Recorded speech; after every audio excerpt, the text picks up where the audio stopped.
registered for my Applied Practicum in Psychology course. How wonderful. First, let us review the difference between a practicum and an internship. An applied practicum is a short-term supervised training experience via your experiences in any human service agency or company. Yes, as long as you will have contact with people, like your customers or clients, you can use that experience towards your required practicum hours. Practicums are often required in graduate programs, sometimes in undergraduate studies like this program, where students observe and document how professionals perform their jobs. For each module, you will view a psychological topic via my learning video lectures, and then you will be prompted to complete scheduled assignments. You will also be conducting observations and writing about this in your journal entries in this course. Now, on the other hand, an internship is a longer-term, job-like experience, typically involving more hands-on work and responsibility, which you will be doing when you go on to get your master's degree in clinical psychology or other mental health fields. It is important to know that internships could be paid or unpaid. Both provide hands-on experience, but practicums emphasize shadowing and observation, mostly observation for this class, while internships often involve more active participation in real tasks, which you will do for your graduate degree. So in the realm of professional development, applied practicum and internship share a common goal, gaining practical experience and skill building.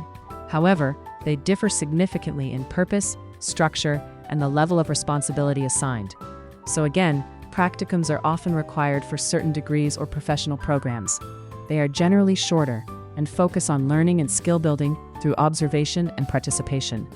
Internships, on the other hand, tend to be longer, more independent, and designed to provide a deeper dive into a specific field, simulating a real job with greater responsibility and often compensation.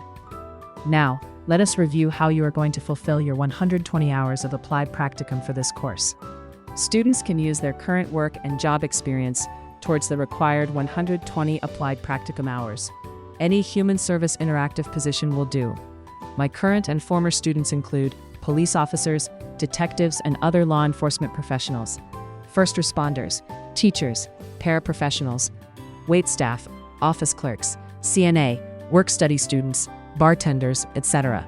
Students who are not employed may volunteer at any human service agency. Proof of hours worked are needed via pay stubs, personal information blanked out, or a signed letter from your agency outlining duties performed. The school will need this in order to assign proper credit hours towards your graduation. Students must confirm proposed work and/or volunteer agency with me before starting this class to ensure that this qualifies for the course practicum requirements. Now, for this course, a statement of application is required. A statement of application is a brief summary of how each student plans to fulfill their practicum requirement. Students will explore the various subfields and professions in psychology via my learning video lectures, for example, clinical psychology, forensic psychology, school psychology, etc. Then pick a specific area specialty, meaningful enough to pursue applied practicum hours needed for this course. Students will then write a 4 to 5 paragraph summary of how they plan to fulfill this requirement. FYI, this is a very informal statement for students to pinpoint how they are going to fulfill their practicum hours. For example, I am interested in becoming a special education teacher or mental health clinician. I am currently a paraprofessional working for the middle school in my town. I will be working this summer for the special education program to assist students who have behavioral challenges to learn appropriate behaviors in the classroom. I will also be responsible in creating a social group for those students. I plan on integrating lessons learned in this course to my work with these students to fulfill my practicum requirement.